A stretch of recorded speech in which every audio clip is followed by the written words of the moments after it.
అలా రేపు క్రిస్మస్ కదా, రేపు ఉదయాన్నే వెళ్ళేసి చర్చికి వెళ్ళేసి ఫుల్గా డెకరేషన్ చేసి అటు నుంచి అటు బీచ్కి వెళ్ళిపోయి ఫ్రెండ్స్ తో ఫుల్గా ఎంజాయ్ చేసి డాబాకి వెళ్ళి ఫుల్గా తిని ఇంటికి వచ్చి పడిపోదాం అన్న. క్రిస్మస్ అంటే ఫ్రెండ్స్ తో ఎంజాయ్ చేయడం కదా, క్రీస్తుని ఆరాధించడం. అదేందో నీకు క్లారిటీగా చూపిస్తాను రా. దేవుని బిడ్డలారా, ఈ క్రిస్మస్ సందర్భంగా ఈ డిసెంబర్ మాసంలో డిసెంబర్ 25వ తారీఖు యేసుక్రీస్తు ప్రభువు వారు పుట్టారని క్రైస్తవులు అందరూ కూడా సంబరాలు చేసుకుంటారు. అసలు యేసుక్రీస్తు ప్రభువు వారు ఎందుకు పుట్టాలి అనే ఆలోచన ఎవరికైనా రావచ్చు.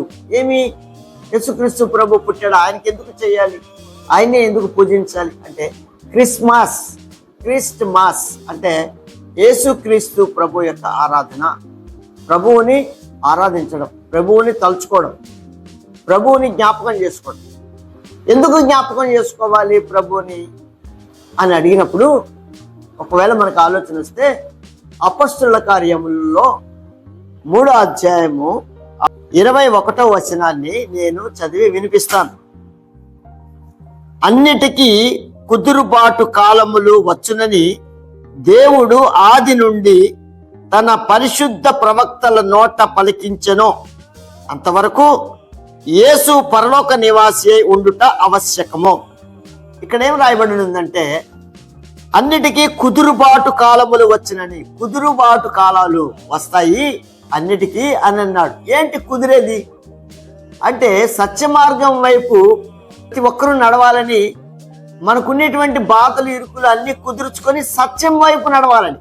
ఎందుకంటే రోమాపత్రిక 3వ అధ్యాయం ఏం చెప్తుందంటే 11వ వచనం ఏం చెప్తుందంటే నీతిమంతుడు లేడు, ఒక్కడు లేడు, గ్రహించువాడును లేడు, దేవుని వెతకువాడు లేడు, అందరును త్రోవ తప్పి ఏకముగా పనికి మాలిన వారైది, మేలు చేయువాడు లేడు, ఒక్కడైనను లేడు. మేలు చేసేవాళ్ళు ఈ భూమి మీద ఎవరు లేరంట. ఆలోచనని మానుకొని అందరికీ మేలు చేయాలి. భూమి మీద అందరూ సమానమే, గొప్పవారు పేదవారు లేరు, తారతమ్యం లేదు దేవుని దృష్టిలో. ఒకవేళ ఆర్థికంగా బలవంతులై ఉండొచ్చు, ఆర్థికంగా దీనులై ఉండొచ్చు కాక, కానీ మనుషులందరూ దేవుని దృష్టిలో ఒకటే. ఎందుకంటే ధనవంతులే వెళ్ళి విత్తనాలు వేసినా అవి మొలుస్తాయి, పేదవాడు వెళ్ళి విత్తనాలు వేసినా మొలుస్తాయి. దేవుని బిడ్డలారా, కాబట్టి అందరూ సమానమే కదా. ఎండ వస్తే సూర్యుడు వాలితే అందరికీ ఒకటే కదా. సూర్యుడు అందరికీ వస్తున్నాడు కదా, పేదవాడి దగ్గరికి నేను రాను అంటాం లేదు కదా. అది దేవుడి ప్రణాళిక. కానీ అది అర్థం చేసుకోనుక మనుషులు తమ సొంత ఆలోచనల ప్రకారంగా ఏడవబడుతున్నారంట, కీడు చేత ఏడవబడుతున్నారు. లోకంలో ఉండేటువంటి వాళ్ళు ఏడవబడుతున్నారు అని రాయబడి ఉంటుంది లేఖనం. కాబట్టి సొంత ఆలోచనలు ఏంటి? సొంత ఆలోచనలు బాగా బతకాలి, గొప్పగా బతకాలి, మేమందరికన్నా ఎత్తుగా ఉండాలి, మంచి మంచి బిల్డింగ్లు కట్టుకోవాలి, మంచి కారుల్లో తిరగాలి, ఎవరు ఎట్టపోయినా నాకెందుకు అనేటువంటి ఆలోచన. కానీ దేవుడు ఏమంటాడంటే ఆదికాండములో, రండి మన పోలిక చొప్పున అందరినీ చేద్దుము, మన పోలికను చొప్పున నరుని చేద్దుము అని అంటాడు ఆయన. ఆయన పోలిక ఏంటి? అందరినీ బాగుండాలని, అందరూ బాగుండాలని. కానీ మానవుడి ఆలోచన ఏంటి? నేను గొప్పగా ఉండాలని. కాబట్టి ఈ గొప్ప పేద ఆలోచన తారతమ్యాలతో ఎలాగైనా గొప్పగా ఉండాలని ధర్మాన్ని విడిచిపెట్టి, సత్యాన్ని విడిచిపెట్టి లోకంలో ఉండేటువంటి వారు తమ తమ సొంత వ్యాపారాలు అయితేనేమి, పనులైతేనేమి, ఉద్యోగాలైతేనేమి రకరకాలుగా జీవిస్తూ తప్పుడు మార్గములలో వెళ్ళిపోతున్నారు. అదే ఈ లేఖనం అర్థం. అదే అంటాడు, నీతిమంతుడు లేడు, నీతిగా బ్రతికే వాళ్ళు ఒక్కరు లేరు, నీతి న్యాయం లేదు. ఎందుకండి అందరూ ఒకే విధముగా జీవిస్తే దేవుని బిడ్డలారా, కోర్టులు ఎందుకు, పోలీస్ స్టేషన్లు ఎందుకు, కోర్టులు ఎందుకు, న్యాయస్థానాలు ఎందుకు? ఏక మనస్సు కలిగి భూమి మీద అంతా జీవిస్తే కదా. అందుకనే యేసుక్రీస్తు వారు ఈ భూమి మీదకి వచ్చారు. తగిన కాలములో తగిన విధంగా ఈ భూమి మీద మంచి జరగాలని, ఏక మనస్సు అందరికీ కలిగించాలని ప్రవక్తల ద్వారా మొట్టమొదట పలికాడు దేవుడు. ప్రవక్తలు అందరూ చెప్పారు. యెషయా గ్రంథంలో 7వ అధ్యాయం 14వ వచనంలో, అలాగే జకర్యా గ్రంథం 9వ అధ్యాయం 10వ వచనం, అలాగే మీకా గ్రంథం 5వ అధ్యాయం 2వ వచనం, ఇలాగా అనేక లేఖనాలు పరిశుద్ధ బైబిల్ గ్రంథంలో రాయించి పెట్టాడు.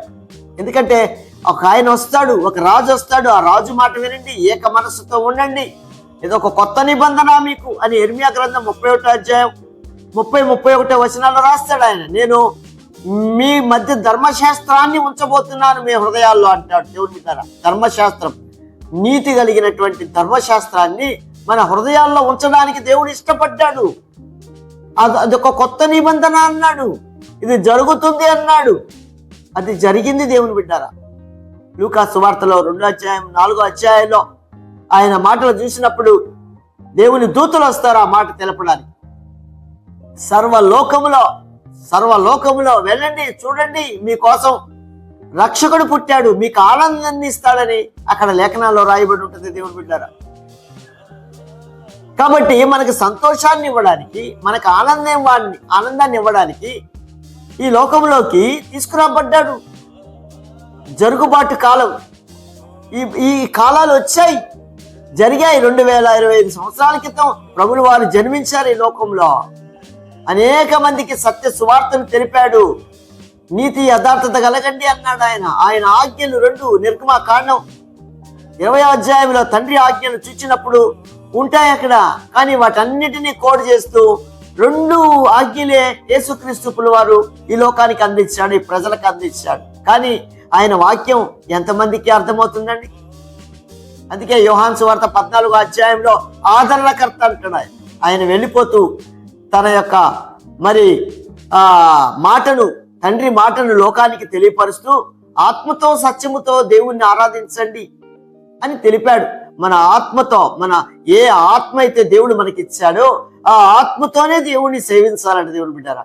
సత్యముతో, యేసుక్రీస్తు ప్రభుల వారి నేనే మార్గం సత్యం జీవం అనగలిగిన వాడు, ఆయనతో కూడా ఉండి మనం తండ్రిని సేవించాలంట, లోకములో దేవుని సేవించాలంట. దేవుడు ఒక్కడే దేవుని బిడ్డల. ఎవరెవరు ఎన్ని మతాల వారు, ఎన్ని కులాల వారు, ఏ విధంగా వాళ్ళు పూజించినా ఒక్కడే దేవుడు. అయితే నిజమైన దేవుణ్ణే ఎలాగ పూజించాలో, ఎలాగ సేవించాలో నేర్చుకోవాలి మనం దేవుని బిడ్డ. అది నేర్పించాడు యేసుక్రీస్తు వారు. యోహాను సువార్త 4వ అధ్యాయంలో 33-34 వచనాల్లో ఉంటాయి దేవుని బిడ్డ. 23-24 వచనాల్లో ఉంటుంది అన్నమాట. కాబట్టి మనము దుష్టత్వాన్ని విడిచిపెట్టడానికి, ఏక మనస్సు కలిగి ఉండడానికి, న్యాయ స్థానాలతో పోలీస్ స్టేషన్లతో పని లేకుండా అందరూ ఒకే మనస్సు కలిగి నిన్ను వలే నీ పొరుగు వారిని ప్రేమించు, ఒకరికొకరు ప్రేమించుకుంటే పోలీస్ స్టేషన్లు ఎందుకండి? ఒకరినొకరు సంతోషముగా అంగీకరిస్తూ, ఒకరి మాట ఒకరు వింటూ, ఒకరిలో ఒకరి శ్రమలో ఒకరు ఆదుకుంటూ ఉంటే న్యాయస్థానాలు ఎందుకండి? అవసరం లేదు కదా వాటిని. అవి కలిగి ఉన్నాము, పోలీస్ స్టేషన్లు కలిగి ఉన్నాము అంటే ఎవరము కూడా ఏక మనస్సు, ప్రభు యొక్క మనస్సు మనం కలిగి లేము. అందుకనే ఆయన ఈ లోకంలో జన్మించాడు. అందుకనే మనము ఆయన జన్మించాడు అన్నదానికి సూచనగా క్రీస్తు శకమని, క్రీస్తు పూర్వమని మనకి తెలియపరచబడుతూ ఉంటుంది దేవుడు ఉంటారా. మనం ఇప్పుడు జీవిస్తున్నామంటే ఆ శకములోనే, ప్రభు యొక్క శకములోనే ఉన్నాం మనం. ఒకవేళ అది కాదు అనుకుంటే మన పుట్టినరోజు పండుగలు, మన జన్మదిన వేడుకల ఆ సంఘటనలు, ఆ గడియలు, లేకపోతే ఆ దినాలు, ఆ సంవత్సరాలు దేనితో కొలవాలి? కాబట్టి ప్రభులు వారు మనకు అందించినటువంటి గొప్ప వరం పరిశుద్ధాత్మ అనే వరం. ఆ ఆత్మని పొందుకొని ఆ ఆత్మతో తండ్రిని సేవించాలంట. అట్టి వారి కోసమే దేవుడు వెతుకుతున్నాడంట ఈ లోకంలో. అట్టి వారే ఆయనకి బిడ్డలుగా ఉంటారంట, స్వర్గలోకం అన్నా, స్వర్గం అన్నా, పరలోక రాజ్యములో అన్నా. కాబట్టి ప్రతి సంవత్సరము మనము క్రిస్మస్ పండగ వచ్చింది అని సంతోషంగా కొత్త బట్టలు వేసుకుంటాం, పాత బట్టలు తీసేస్తాం. కానీ మన జీవితంలో దేవునికి వ్యతిరేకమైన పాత మనకున్నటువంటి కార్యాలు తీసేస్తున్నామా? కానీ కొత్త బట్టలే వేసుకుంటున్నాం. కానీ పాత ఆలోచనలు, పాత పద్ధతులు, దేవునికి వ్యతిరేకమైన కార్యాలు అవన్నీ ఏంటో తెలుసుకుని వాటిని విడిచిపెడుతున్నామా? ఒకసారి ఆలోచన చేద్దాం. ఎవరెవరు ఏ వయసులో జీవిస్తున్నారో ఒకసారి ఆలోచన చేసుకుంటే పెద్దలుగా మనం ఆలోచించాల్సింది ఈ క్రిస్మస్ రోజు నేను దేన్ని విడిచిపెట్టాలి, కొత్త బట్ట కట్టుకోవాలి అనేటువంటి ఆలోచన మనం కలిగి ఉండాలి. కొత్త హృదయం, కొత్త బట్టలు అనగా కొత్త హృదయాన్ని, నేను ఇంకొక కొత్త హృదయం, కొత్త బట్టలు కాదండి, ప్రతి సంవత్సరం పాతవి అయిపోతాయి. కానీ కొత్త హృదయాన్ని మనం కలిగి ఉంటే దేవుని రాజ్యానికి ఇష్టడుగా ఉంటామని ఆత్మదేవుడు మన మధ్యకు వచ్చి మాట్లాడుతున్నాడు దేవుని బిడ్డరా. కాబట్టి క్రిస్మస్ పండగ చేసుకోవడం అంటే ఇంటికి సున్నాలు వేసుకోవడం, తర్వాత చక్కగా అందరిని పిలిచి వంటలు వండి వాళ్ళకి పెట్టడం అదే కాదు. కానీ మనకున్నటువంటి దేవునికి వ్యతిరేకమైన కార్యాలు, మార్కు సువార్త 7:21, గలతీ పత్రిక 5:19 నుంచి ఆ వచనాలు, శరీర కార్యాలు అవన్నీ తీసేసుకోమని ప్రభువుల వారు ప్రతి సంవత్సరం మనకి గుర్తు చేస్తూ ఆయన మనకి నేర్పిస్తున్నాడు. కాబట్టి ఈ క్రిస్మస్ రోజు నేనేమేమి తీసేసుకున్నాను, ఈ క్రిస్మస్ వలన నేను ఎంత ఆత్మ వలన ఎంత ఆనందాన్ని పొందుకున్నాను అనేటువంటి ఆలోచన కలిగి మనం అందరం కూడా జీవించాలి. లోకము దీన్ని చూడదంట దేవుని బిడ్డ, లోకము ఆయన్ని ఒప్పుకోదంట, లోకం ఒప్పుకోదంట ఆయన. కాబట్టి ఎవరు ఒప్పుకున్నా ఒప్పుకోకపోయినా నువ్వు ఒప్పుకుంటావా? నాకు పోలీస్ స్టేషన్లు ఇంకా వద్దు, నాకు న్యాయస్థానంతో పని ఉండదు, నేను సత్యముగా జీవిస్తాను, నీతిగా జీవిస్తాను అనేటువంటి తీర్మానం చేసుకుంటావా? ఈ సంవత్సరమైనా చేసుకో దేవుడి బిడ్డ. ఎందుకంటే నరకం అనేది ఉంది. ఆ నరకానికి పోయినప్పుడు అక్కడ బాధలంట, కష్టాలంట, వేదనలంట. కాబట్టి అది తప్పించుకోవాలంటే నీలో ఉండేటువంటి దుష్టత్వాన్ని, మనలో ఉండేటువంటి ఆ చెడు అలవాట్లను అన్ని తీసేసుకొని నీతి, యథార్థత, సత్య మార్గములో అందరినీ ప్రేమించే గుణ లక్షణం, పేదవారిని సాయం చేయమంటున్నాడు దేవుడు. మనకిచ్చిన దాంట్లో, మనకంతా ఆస్తులన్నీ దోచిపెట్టడం అని చెప్పడం లేదు, మనకిచ్చిన దాంట్లోనే కొద్దిగా సాయం చేస్తాం బాధపడే వారికి. వాళ్ళనిచ్చి ఆదుకొని దేవుని ప్రేమను, యేసుక్రీస్తు ప్రభు ప్రేమను, ఆయన పంచిన ప్రేమ, ఆయన జీవితాన్ని మన కోసం బలియాగం చేశాడు దేవుడు. ఆయన కోసం మనం ఏమి ఇవ్వలేమా? ఆయన కోసం ఇస్తున్నామా? మనం కూడా ఆత్మని పొందుకొని దేవుని రాజ్యంలో ఉన్నటువంటి ఆలోచన మనకు కూడా ఉంది కదా.